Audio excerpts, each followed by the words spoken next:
Flea Market Fantasy, the world's second greatest Bronze Age era comic book podcast. Joining me as always is new Michael, Kevin Jank. I'm here, Mike Dell, and we just did our, sixth annual Flea Awards, and we're starting off a new era here. Starting it off pretty poorly because we read a book where Snagglepuss doesn't even say the word even once. And you wanted him to say what word exactly? Even. Even. Isn't that what he always says? He's like, I was scared, frightened even. Oh, That's his whole I, gimmick. I think of him as I saying exit stage left. That's what I always don't remember. think he said that either. I don't know what he. All right, fair enough. But yeah, Snagglepuss is in this book. Today we were doing Laff-A-Lympics issue 4 from 1978, Yeah. in which they theoretically play baseball. Yeah. That's kind of not really a major factor in this issue. Crazy that Uh, the uh, DC guys playing baseball had more baseball in it than this. uh, talk about the Laff-A-Lympics here in a minute. Before we do, let's remind everybody if you're watching on YouTube, please like and subscribe. I think we're at like 474, so Oh, we're wow. within shouting distance of the We goal is really are. 500. And if we get to 500, Jank makes me read The Dark Knight Returns. And he Oh. just made me read A Death in the Family, and that wasn't enjoyable. Um, Dark Knight Returns is definitely more enjoyable. all right, I let's hope so. think most people do kind of agree that Death in the Family was underwhelming. All right, that's good. And also a book out there called Monkey Flip about a chimp detective. And he would fit right in with the Laff-A-Lympics because this is comedy gold.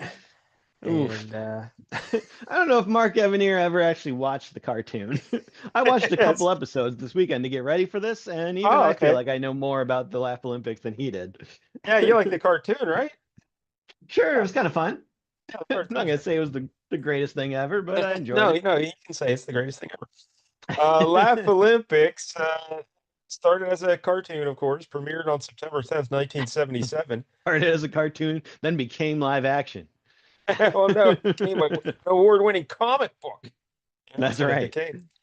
But premiered September 10th, 1977 as part of Scooby's All-Star Laff-A-Lympics, a Saturday morning block of Hanna-Barbera cartoons on ABC. The show featured three 15-member teams of cartoon characters competing in various events. It was a spoof of the Battle of the Network Stars, which made its debut a year earlier.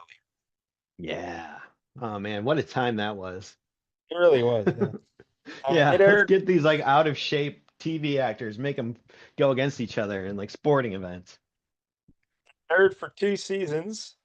The first season had 16 episodes, while the second season had 8 original episodes mixed in with reruns. So we're looking at 24 big episodes. Yeah. Laff-A-Lympics. And as you Unlike this, mentioned, those episodes they had multiple events every episode instead of just yes. being focused on one sport like this was. Yeah, the way the competition would generally work, they would travel the globe too. They would always travel around and Yeah. have these events. And you usually had at least 3 events, but I think there's more like sometimes like five, maybe. I don't know. It depends. Yeah, there could be. Um, and like first place got 25 points, second place got 15, and third place got 10. I think that's the way it went, right? Yep. Sounds right. And Well, the really rottens would tend to lose a lot of points, I feel like, when it was found out they were yes, cheating. yes, there were 3 teams: the Yogi Yahooeys, the Scoobie Doobies, and the Really Rottens. Yeah. And let's all right, Jake, name all the members of the teams. Go. File not found. So let's look at the let's start out with the Yogi Yahooeys because they're my favorite, the Yogi Yahooeys. Um, I think they're the tops. And we got I'm Yogi more of a Bear. Scooby Doobies guy. Yeah, our buddy, the reason we're reading this, our buddy Lance, who's a longtime listener of the show and good pal of ours, he told me, hey, we got a Laff-A-Lympics comic book out there. And I was like, what?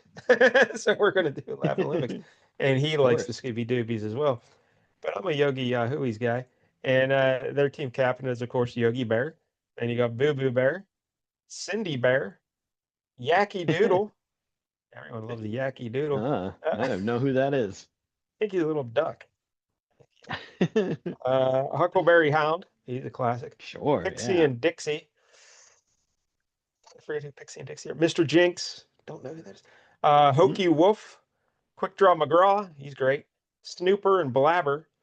They're like the little detectives there. Yep. They're in the suit. Augie Never saw a Doggy. cartoon with them in it. I don't think. They don't seem Aug- familiar at all. Augie Doggy and Doggy Daddy. They're great. Yeah. And Wally Gator. And then Grape Ape. So yeah, come on, it's Grape Ape. Oh, yeah. Love that We already got a best monkey candidate. show. That's right. And then you got the Scooby Doobies. Team captain, of course, is Scooby-Doo. And Shaggy is there with him. And Yep, Scooby of course. Dum is also there. And Yeah. we No Scrappy Doo. They're like, get this now guy out of here. No one likes you. I love Scrappy Doo. And we have Dino Mutt and the Blue Falcon. They're always entertaining. Yeah, Captain Caveman. And, sure. Big and star this issue. yeah, I love Captain Caveman. Oh, that show was awesome. And Yep, I'm he's sure there I with watched it when I was a kid. he's there with the Teen Angels, Brenda Chance, Taffy Dare, and Dee Dee Skies. And then we have Speed Buggy and Tinker, who looks exactly like Shaggy. That's what it's funny. That's confusing, yeah. Then we have Babu, who's just like a Yeah, genie the guy. big genie. Now, is he And voiced by Joe Besser? Because it sure sounded like it. He was. There's at I least need to somebody know. doing an impression. Oh, Joe Uh, Besser, yeah, from the Stooges. Three Stooges. Yeah, Okay, yeah, yeah. And then Hong Kong Phooey. yeah. He's one of the best. He's Number one of one the greatest super of all guy. time. And then the third team, the heel team here, we got the really Rottens and just a bunch of bad guys, and they cheat all the time. Really Rottens. Yeah. Now I'm hoping there's at least one episode where they finally let them get a win, but I'm guessing they probably didn't. They're like the Washington Generals of this show. The captain is Mumbly, is a little dog Yeah, in a it's trench a coat. weird choice. Now, uh, obviously, Mumbly, he resembles one of our personal heroes, Columbo, because Ooh. his cartoon, he was a dog detective, and it was patterned after Columbo. Because originally it was supposed to be what's his name? Muttley. Do you remember the dog Muttley? And Yep. Dick Dastardly was his guy, and he had Yeah. the mustache, and he was always sabotage. What show was that on? Was that I don't know. Uh, Was that yeah, I always Penelope? get these things all mixed up. Basically, It Dick seems like there's a lot of Dastardly. dogs. He was an awful dude going around sneaky little weasel, like a cheat, and he had a dog named Muttley, and he would always make this little noise. Can you do a Muttley impersonation here, Mr. Person? Ooh, I don't think I can. Not dry Okay. anyway. I gotta warm up. So they were I'm supposed to gonna pull a be, hammy. but Muttley looks very similar to Mumbly, and they were supposed to be on the team, but there's a legal dispute with their characters' rights, so they had to swap them out, and they brought in Mumbly, even though Mumbly was a good guy. He wasn't a bad guy. Huh. Mumbly was a law-abiding detective. But they just said, Oh he yeah. looks like Muttley. People think he's Muttley. Let's put him in there. So now he's Mumbly, and he's a bad guy. Oh, they're And doing Columbo dirty on that. I I like know. it. And then instead of Dick Dastardly, they just made a guy named Dread Baron who looks exactly like Dick Dastardly, but he's not. Then we have Dinky Dalton, Dirty Dalton, Dastardly Dalton. They're all from the Quick Draw McGraw show. They're just a bunch of like hillbillies, brothers. The Hmm. one's like really big. One's really, yeah. He's the sloth of the group. I think that's Dinky Dalton. And then we have the Creepleys, who were basically a ripoff of like the Addams family. Mm.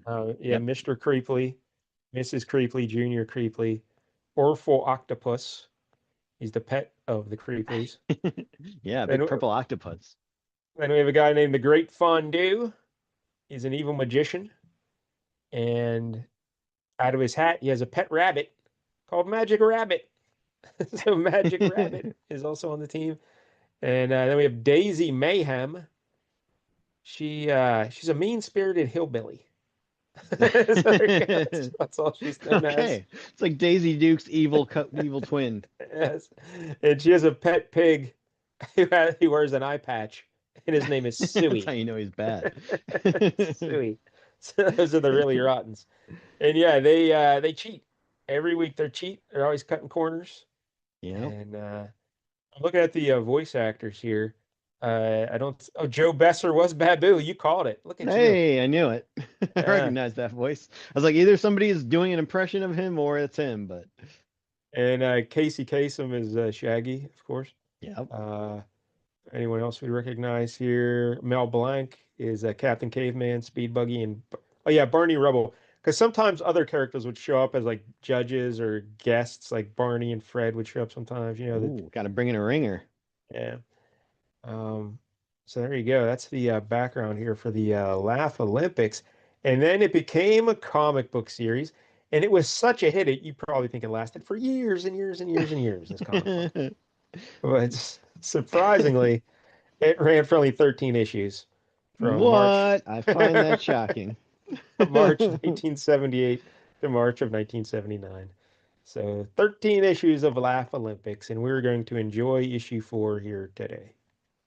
So I cannot promise any enjoyment will be had. why don't you describe the cover for us, Jake? Yeah, this may already be a candidate for worst cover. It's it's very busy, but um, we got the little Marvel Comics banner across the top. Then there's also a banner going down the left side of it that's kind of like a little film strip, and there's little pictures of the different characters in there, kind of against either a red or a yellow background. Um, and the kind of an Olympics logo up top, like an Olympics medal kind of hanging down. Over to the side, it's got a little 35 cents number 4, and that's inside like a TV logo. So that's kind of cool. That's their little corner boxes. It kind of looks like a TV. Yeah. And it says Hanna-Barbera's Laff-A-Lympics because they spell it all weird, which made it very hard for me to find this issue last week. Yeah, it's Laff-A-Olympics. Yep. Laff-Olympics. There you You're gonna laugh your Olympics off. Um, And then it's just kind of a white background, and a lot of things are happening. They're playing baseball with at least two balls. I don't know. This is like when they were playing football with two footballs in Top Gun Maverick. I was like, what's going on go. here? Um, Captain Caveman's hitting. He's like hitting a ball, and it's bouncing off of who's that guy? There's a Huckleberry blue Hound. dog. Yeah, Huckleberry Hound. He's Huckleberry getting Hound. knocked in the head with it. Scooby-Doo's kind of diving for that one out in the outfield, where I don't know, Top Cat or something is sliding into a base. Not sure who that That's not is Top either. Cat. I think that's is that Jinx or Jinxie, right? Or Mr. Jinx or Jinxie? I don't know. Oh, could be. There's like Yeah. there's a little chickadee. There's that Muttley guy stealing a Yakety Doc. base. Yep. Mumbly. There's Yeah, a it's Mumbly. there's a fox selling hot dogs out on the field, which is a strange choice. There's Uh, a fox selling hot dogs. one of those bad guys, the bad guys with like the Western theme. They're swinging three bats. Boo Boo Bear is just kind of playing catcher, except he's nowhere near anybody. I don't know what's going on there. Um, the superhero dog is kind of stretching his arm out to catch another ball. Hong Kong Phooey is just there, smashing bricks with his hand. I don't know what that has to do with baseball in the least. He's just doing his thing. And then there's another dog catching the ball out in the field there. So many Well, I think dogs. he's snapping a baseball bat with a karate chop. That's what he's doing. See, the baseball bat's Oh, been okay. snapped. I get Yeah. you. Still doesn't have anything to do with baseball. No, He's snapping a baseball bat. not so much. Uh, that cat sliding into the base is Mr. Jinx. Um, Okay. and then the two mice that are always chasing him around, or he's chasing them around, are Pixie and Dixie. And Yeah, that maybe duck you should is have got like the Flintstones and the Jetsons. Maybe some people like people would recognize. Would be nice. yeah, they do have some. You got some, some headliners here, Yogi and Scooby and that, and then just a bunch of scrubs Yeah, backing them a up. lot of jobbers. Not the best cover in the world, that's for sure. But Yeah. Oh, that wolf selling the hot dogs. I think that's Hokey Wolf. Is that his name? Yes, Hokey Wolf. Hmm. Wolf. I don't know. There you go. Do it right. Hokey Wolf. All right, so we open it up and we get Hanna-Barbera's Laff-A-Lympics, big old splash page of them playing baseball, and take me out to the Brawl game. And we got Snagglepuss, your announcer, and he's chatting up, describing the scene here as they're practicing their baseball. And Captain Caveman just whacking, wagga gagga goom. That's what he says. Wagga gagga goom. And he's smacking the ball deep. But old Grape Ape, he's enormous, so he's catching the Yeah. ball. So it won't be a home run. And we see some other folks over there watching them. And but Snagglepuss is like, yes, it's a beautiful day here. Or would you like to do Snagglepuss? Do you have, can we do? Let's see if I can do it. Yes, it's a beautiful day here at Horace W. Underberger Coliseum, where this afternoon our Laff-A-Lympics team will meet in competition. This is Snagglepuss here with the pregame warm-up activities. And if you ask me, these teams don't need to warm up; they need to thaw out, even. Even. I was gonna say, I'm throw the even. Yeah, there it is. This book is written by Mark Evanier, and you mentioned him earlier. And you remember what else he's done? Would you like to tell the kids? uh, DN agents? Oh, that's Is right. that him? Yeah. I Yeah. thought you'd go with the more obvious. He was the writer of Gru. He Gru the Wanderer. Oh, sure. Yeah, and he was good buddies with Yeah. Jack Kirby. He was like a mentee for Jack Kirby. Oh. He was a good pal of his. But yeah, Mark Evanier, I always think he wrote Gru. So there you go. When I This think is of Gru, I think of the character from Angel. what? That is shameful. All right. And the artist here is a fellow named Jack Manning.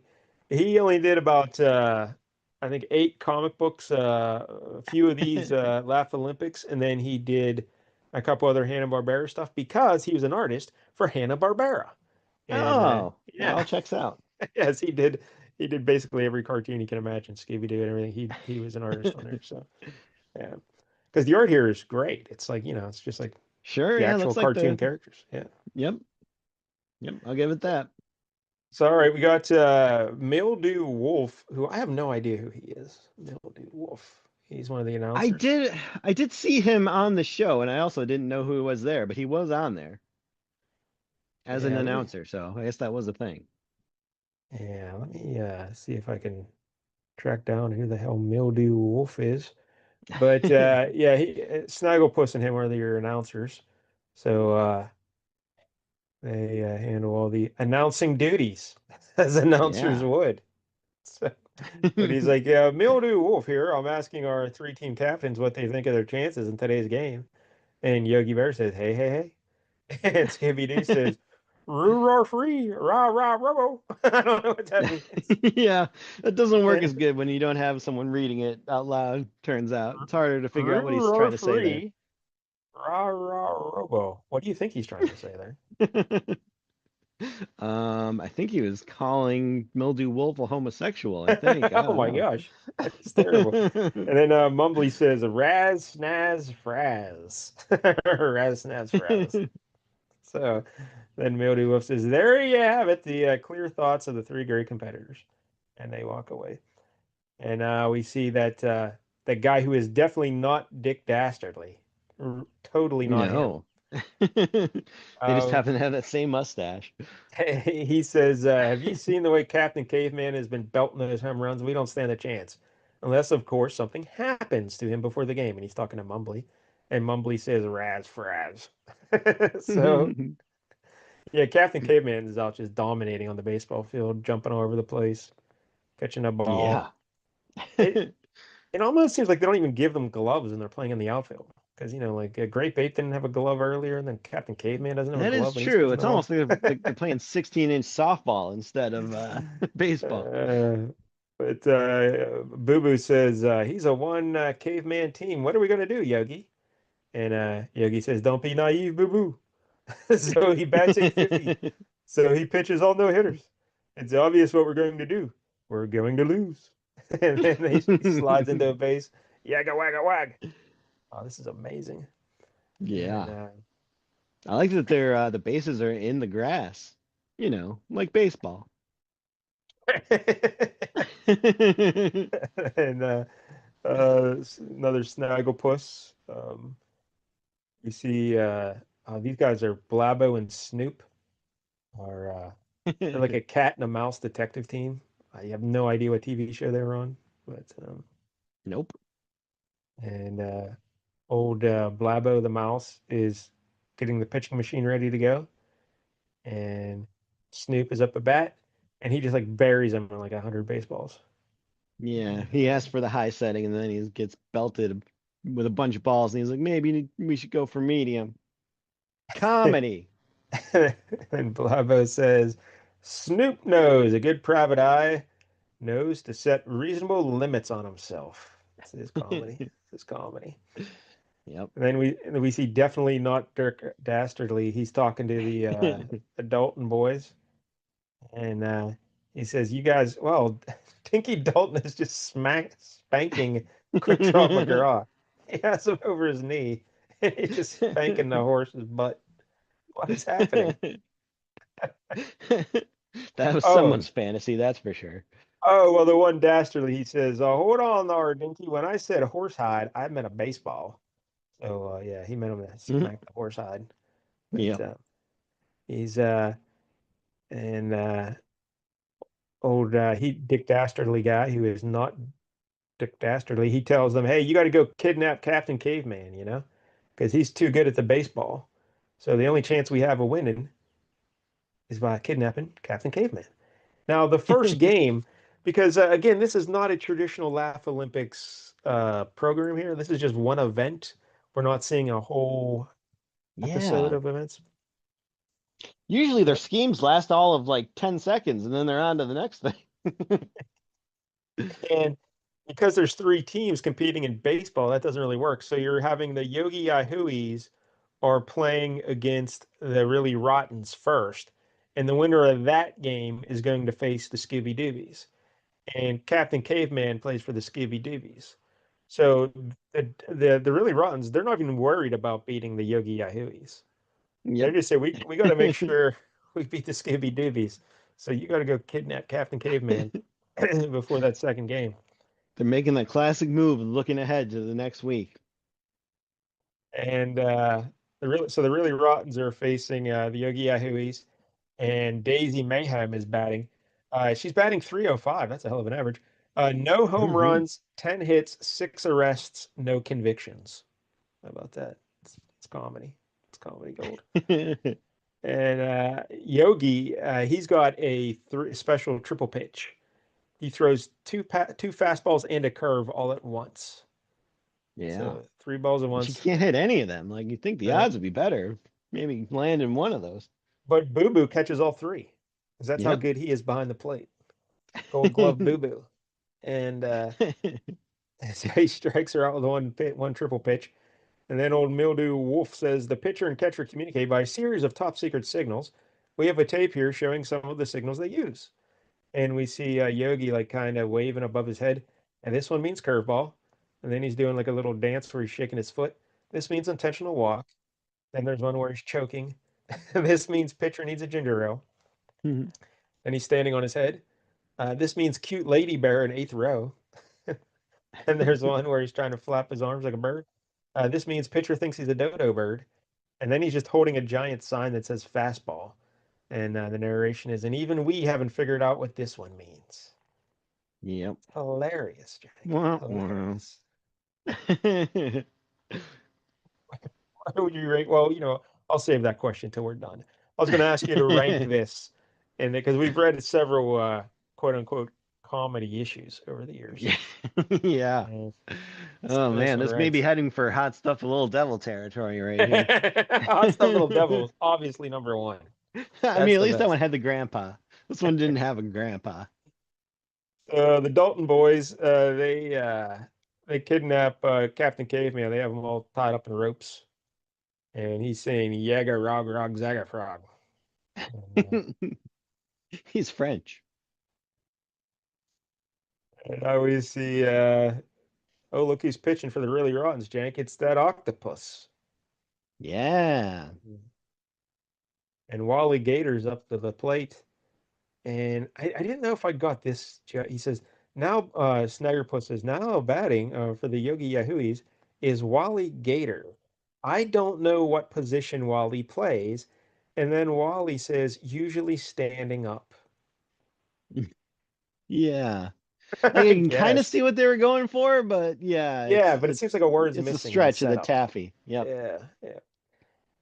Um, so the little creepy boy is going out to catch. There's a long drive to the outfield, and he runs right through the brick wall, but he catches the ball. And then the guy who's definitely not Dick Dastardly, he comes up with an idea, and they swap out the baseball for a remote controlled baseball. And Mumbly's Yeah. at the controls or razzle snaz. And so, Yeah. what's going Columbo would on? never stand for this kind of tomfoolery. What's going on with these teen angels? They're looking for Captain Caveman, right? Yep. Whichever team wins is the one our team plays later on. Don't worry, we're a cinch to win with Captain Caveman. How do you think our chances are without him? Pretty bad. That's what I was afraid of. Captain Caveman is missing. Uh-oh.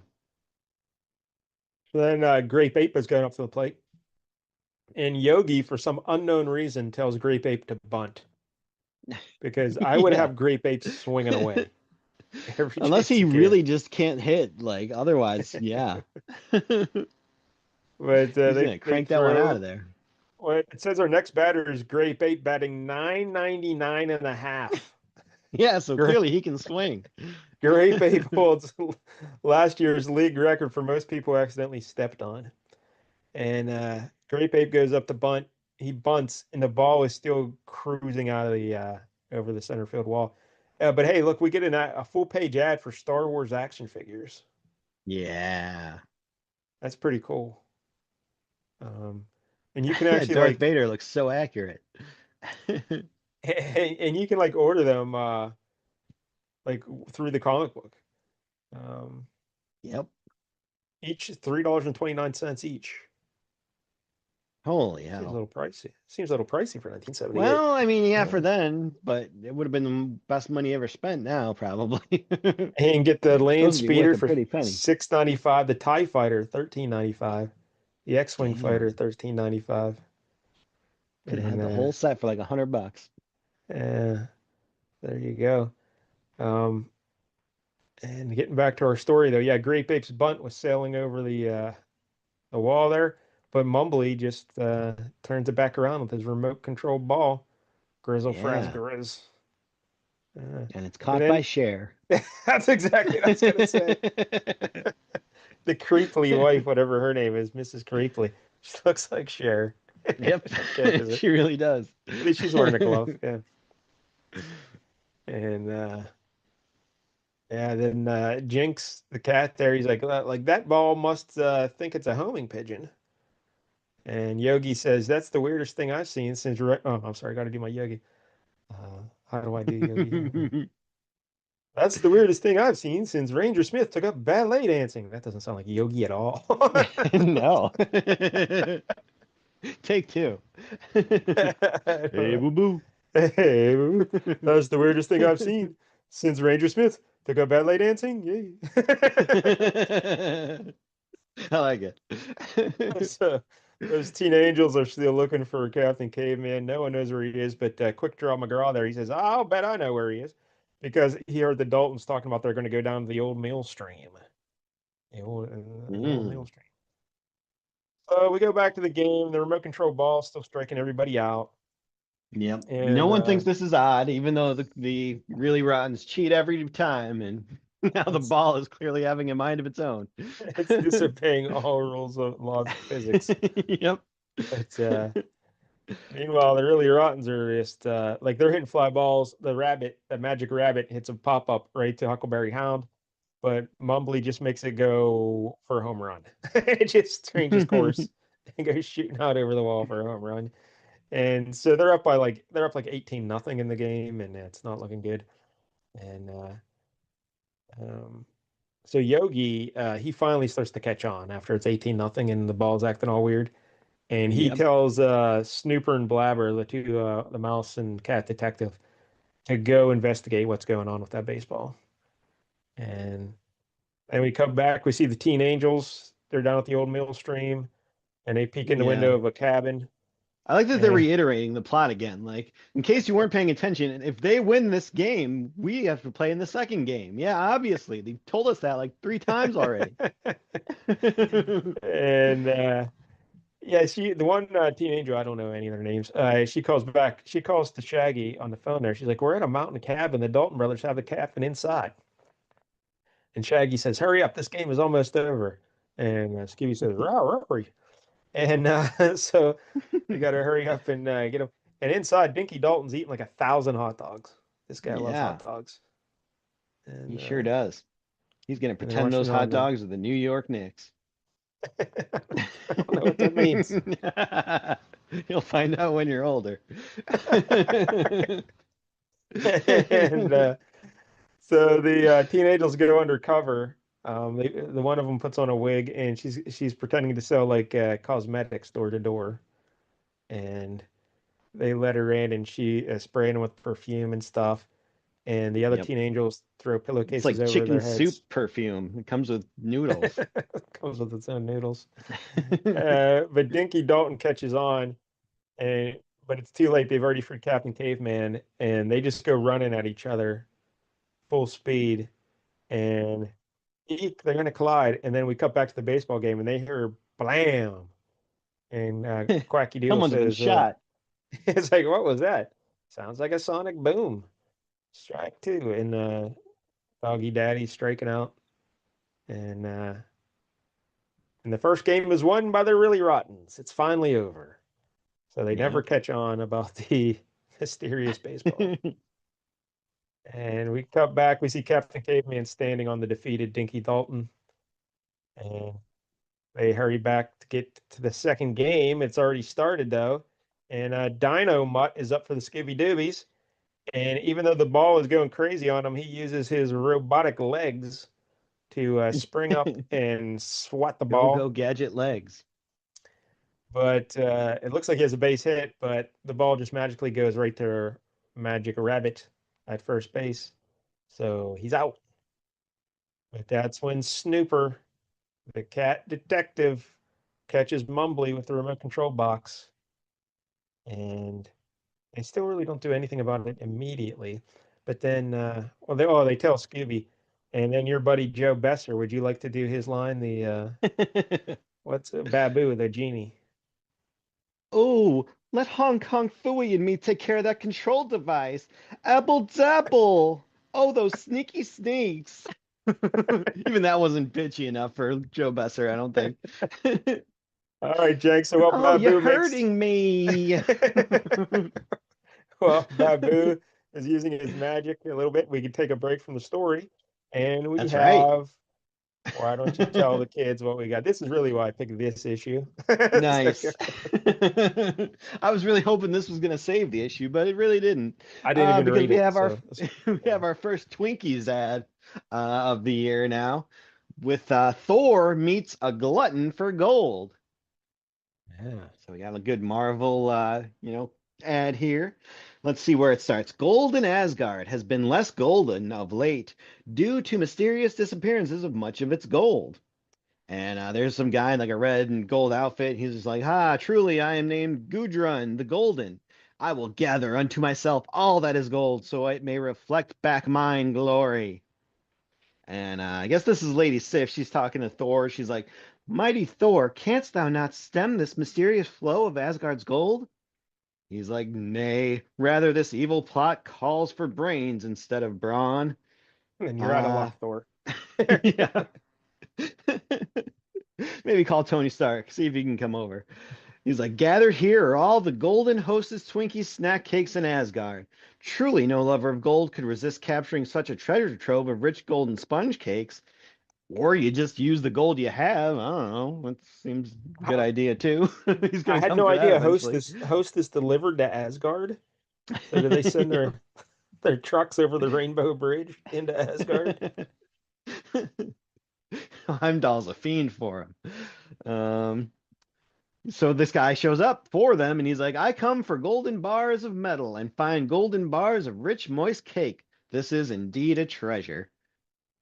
And without even doing anything, Thor's just like, ah, thy taste for gold has entrapped thee. I confess the delicious golden cake of Hostess Twinkie snack cakes pleases me more than the gold of metal. And there's some guy who looks like, I don't know, like Squiggy from Lenny and Squiggy is like, the cream filling too is worthy of the gods. I don't know where this guy came from. Maybe he brings the Twinkies to Asgard. Because he does not look like he's from there. And then Thor's just like, once again, Asgard's gold is for the gods. And Sif is like, truly, 'tis better to enjoy the golden goodness of Hostess Twinkie snack cakes than store up gold that does not but gather dust. You get a big delight in every bite of Hostess Twinkie snack cakes. Yeah, I got it. Not the best. Not the best. No, he Mm. really didn't do anything to catch him. They're just like, oh, I guess he'll come for these Twinkies, maybe. And then he's Yeah, apparently very easy to take down. yeah, like in the background of that final panel, you just see him being led off the panel by, I guess he's in handcuffs now, his arms behind his back. Yeah.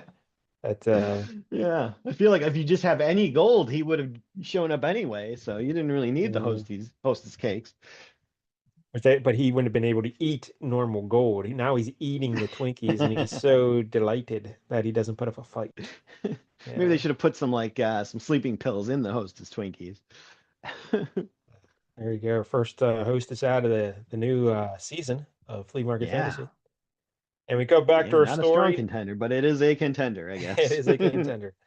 Babu, like his magic, pulls the remote control box out of Mumbly's hands and it starts floating. And then Kohn Phooey jumps in the high yuck. And he just karate chops it, splits it in two. And Yeah. would you like to read Snagglepuss's declaration here? This just in from Jumping Committee. The Really Rottens have been disqualified for both games, or in both games, for various and sundry dirty tricks. And Mildew Wolf says, someone's out on the field. Can it be? Yes, it is. Captain Caveman. And he's just, I don't know, acting like an idiot, jumping around. Yeah, And I'm not sure he did anything, but apparently he was good enough.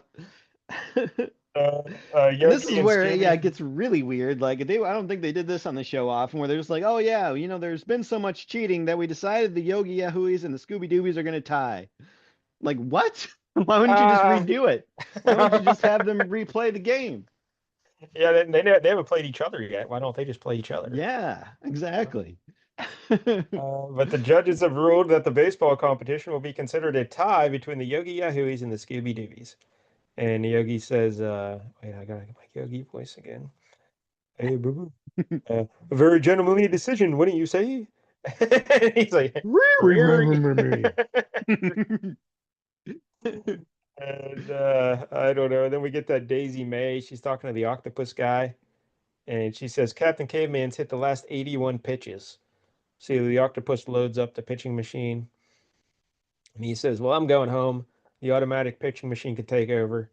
And Captain Caveman's still there, just, you know, hitting homers. Yeah. Boom, boom, boom. But Hitting why was dongs. the keep throwing to Captain Caveman? They already called it a Game's draw. over. Like, Yeah, no, it's yeah. so now the final panel, we see them at night. The Teen Angels are sitting there in the grass waiting for Captain Caveman to be done. And one of them's like, how much longer can you keep this up? And the other one says, the pitching machine only has 947 more balls in it. With luck, we can be out of here by basketball season. The end. That's an intent. So Yeah. there you go. Laugh Olympics. Very little laughs and no Yep. Olympics at all. No. Um, Yeah, they're really focused on the kidnapping plot, which again, in yeah, watching the cartoon, there really was not much in the way of plot. It was just kind of fast paced, like let's get through each game pretty quickly and get on to the next one. And maybe like, oh, it's a race, but the really rottens have a rocket. Haha, isn't that great? But it wasn't, extensive and plot driven.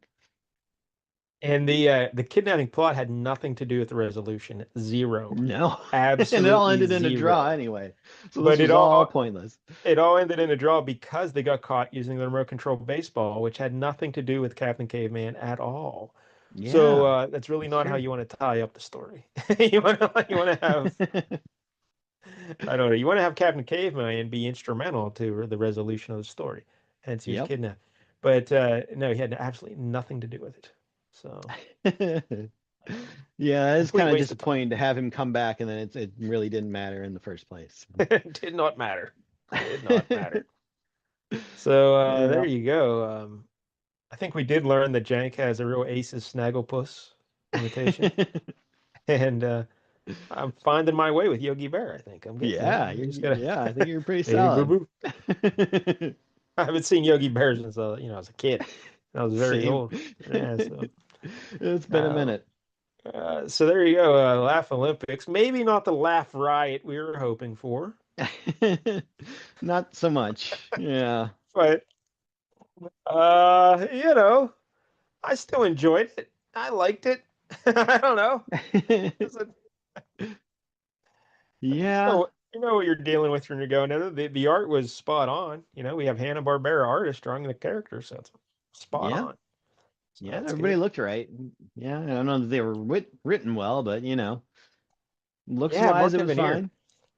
I wonder how old Mark Evanier here was here in 1978. He's probably like a teenager. He's just finding Yeah. his way here. Like So everyone in Marvel, he was about 14. because his work on Guru was much funnier than this. Much Yeah. much funnier. Um, Yeah, I still well, never read the ooh, Gru. he was 26 here. He was 26. Oh, You've never read Guru? no, never did. We did a Guru issue with Mike L in like year two of the show. Mm-hmm. Um, but yeah, it might be time to revisit Gru if you've never, because Gru's It's great. true. Yeah. Yep. I'm a big fan of Gru. I used to collect the Gru. So yeah. Oh, Um, nice. Okay. Yeah, I'd be when down. I was like 11 years old. All right. So you know what? I'm giving it for nostalgia's sake. I'm giving it a five, middle of the road. 5 out of 10. Wow, that's pretty generous. I guess maybe I can give it like a 2.5, about half of what you gave it. 2.5. It really was not very Uh, good. I got to see Grape Ape, Hong Kong Phooey, Yogi Scoot. I mean, I got to see a bunch of old pals, so I Yeah, liked it. for about Um, 2 seconds each, because there's so many characters to service. so what other comedic books have we done? You weren't here for Guru, but we've done Alf. Remember that Alf Yeah. issue? It's terrible. The I love Magneto Alf. one sounded good, but Yes, the the Christmas Magneto one issue was is not great. so good. The Christmas issue was terrible. This is better than the Christmas issue of Alf. Um, Yes. Yeah, I would have to agree. Hot Stuff the Little uh, Devil for sure. that's number one. That's number one. Hot Stuff Little Oh Devil. boy, And he, that's a low he bar. gets and he gets his cowboy boots, and he's running around in his cowboy boots. So, Oh God. all right, there you go. Well, next week, Jack, it's your pick. Try and top that. How can I? Um, I figured for my next two picks, I would kind of take some pages out of your book here and try to be relevant and hip with the kids and try to pick things that tie into what's going on out there in the world. Okay. So now that the Daredevils is over, this Tuesday they're going to be dropping that Punisher one shot, Oh, episode okay. on Disney Plus, showing what the Punisher's been up to and why he couldn't be on Daredevil apparently. Uh, so I figured I'd pick a Punisher book. So we're going to go with the ongoing from 1987. And we're going to go with issue number 14. Where the Punisher has a mat on, he's trying to kill the Kingpin, and for some reason, he decides the best way to do that is to become a substitute teacher. What? So I don't know, I but it I looks probably interesting. had this book. This is probably what, 88, somewhere around there, 87, Yep, 88. I would say so. Yeah, probably 88. Will's Portasio, so that's cool. How Yeah, about we get that? to talk about it. Yeah, he kind of really jazzed up the Punisher when he came in there. But I'm guessing I own this issue. So wow, I don't remember him being a substitute teacher at any point, but Yeah. oh, can't Sounds like wait. the basis for that substitute movie that Tom Berenger was in like the 90s. Yeah, maybe. Uh, oh, Welcome Back, Kotter, another comedic book we did. Oh That yeah, that was was also not good. that was awesome. Turns out like taking animated or any kind of TV show and translating it has really not been great for us on this show. I feel like you I'm didn't looking like at that the Star Trek issue that you guys did. Yeah, it wasn't the best. I'm looking at this issue and I did not own this. So Oh, must have been right after uh, you got out. yeah, probably I don't remember this at all. So all right, next week, Punisher issue 14. And again, if you're watching on YouTube, please like and subscribe. We appreciate the support. And until then, don't get any jank on you.